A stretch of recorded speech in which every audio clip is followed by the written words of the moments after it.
Hey guys, it's Tanisha Coffey, aka the Lofty Entrepreneur here, and I just wanted to jump in real quick to wish everybody a great quarter coming up. Just entering a new quarter, so I want to make sure that everybody kicks it off just right.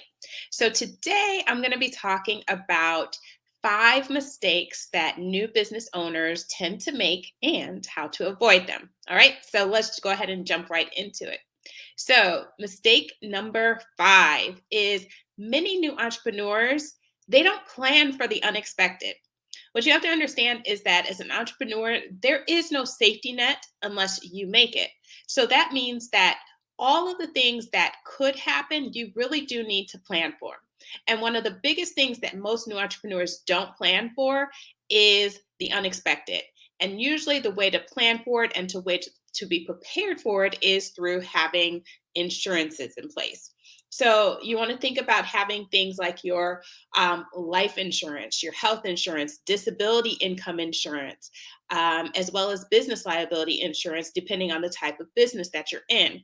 All of these things can be critically important if something goes wrong. For instance, if you happen to get sick, whether it's COVID, if you end up in an accident, anything of that nature, if you're not working and you're out of work for an extended period of time, that's where that disability income insurance come into place. If you have a storefront and something happens to your facility or your products that you're selling in there or your equipment, that's where your business liability could come into play. So you really want to think about having some of those things in place going in. Even as a new business, you should consider it. You would protect it like it's your baby. Your business is your baby. So you need to protect it just as you would anything else that was super important to you, especially your business, because it is your livelihood, it's your income. All right. So, number 4. Mistake number 4 is not forming your business entity strategically. All right. So, of course, one of the first things that many new business owners do when they start their business is they actually go and they form some sort of business structure. Commonly, it's an LLC or an S Corp. Some people don't form a formal business structure, they just operate as a sole proprietorship. The thing about that is you really do want to take the time to think about the business structure that you choose, because the structure that you choose can give you access or deny you access to certain things in the future. For instance, when it comes to taxes, when it comes to tax benefits and tax write offs, certain business structures will allow for those and certain won't. When it comes to being eligible for certain funding, certain business structures will allow you to have access to those, certain ones won't. So you really want to think through the business structure that you choose. Also, legal protections is another one. The business structure that you choose provides different levels of legal protection. And so you really want to think through when you are starting your business, or if you've already started your business, what are your future plans? What are you wanting to do with the business overall? And how might the business structure that you've chosen or that you're planning to choose impact that? Take the time to do the research. If you've already formed your business in a particular structure and you're finding that you have some plans that might require another structure, you can change structures. It's just going to cost you time and, of course, a little bit of money, but it is a mistake that can be fixed.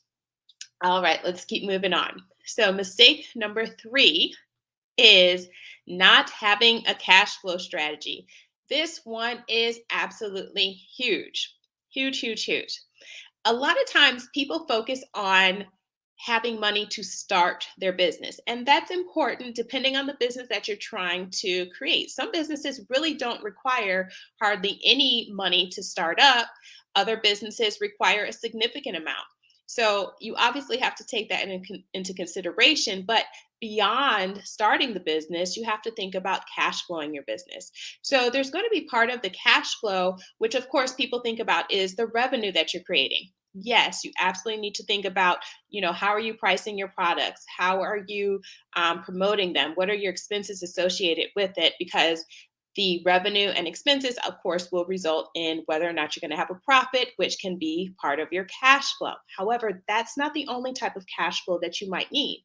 You need to think about what happens in, again, one of those unexpected situations, or if you need additional cash in order to maybe fulfill, say, a larger order that is not common for your business. How are you going to do that?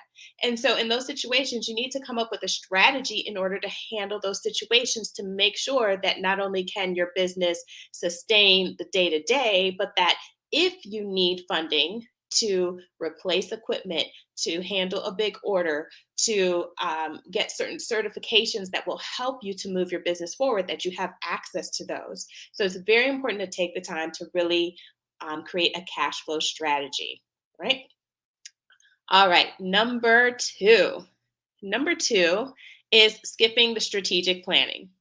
Now, a lot of times, new business owners and veteran business owners will be so excited about the the actual doing of business. They want to jump right into the transactions, the making the money. Of course, we all do. That's the point of being in business. However, you can do better if you just pause, if you just take a breather for a minute and say, I need to create a plan for this.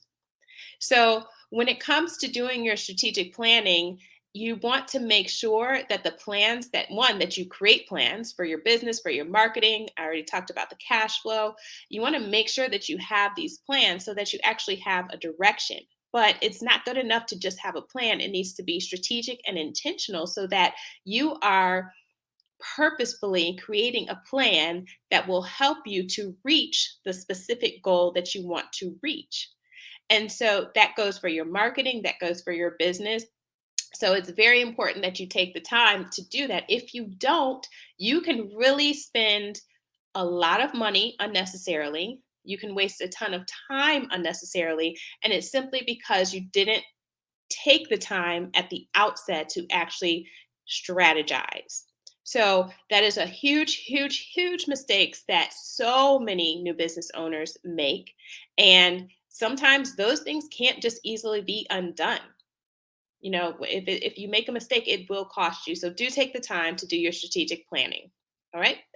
And then lastly, the number one mistake that people make is thinking that you can do it all yourself.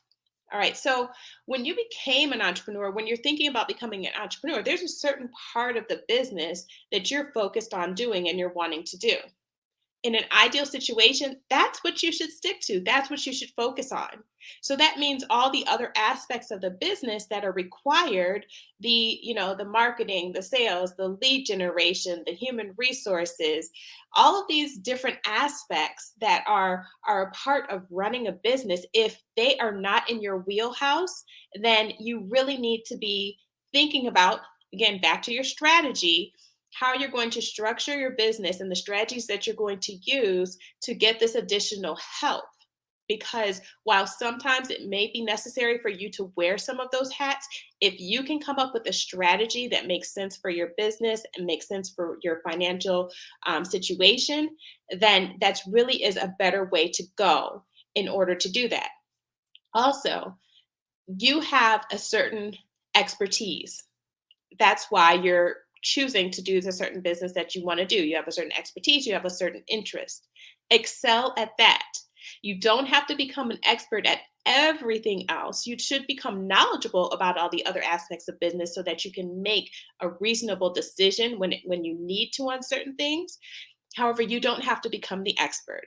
So do reach out, to others, your accountants, your bookkeepers, lawyers, graphic designers, brand designers, and of course, people like myself, yours truly, business strategists and marketing strategists to help you to succeed.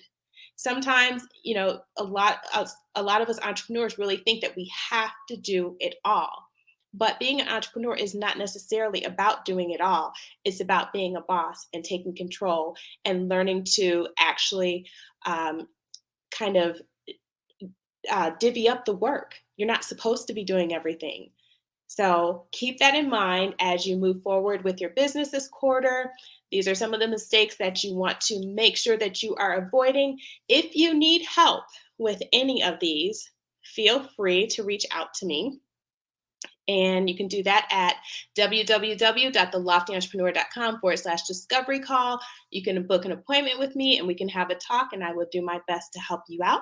And if I can't help you, I will point you to someone who can. And then also, if you are interested in grabbing some free resources to help your business to succeed, all you got to do is leave a comment below and tag me. Be sure to tag me at Tanisha Coffey, and I will send a little something over your way. I'll reach out. All right, guys, that is it for today. I hope that was helpful. Let me know what you thought about today's tips.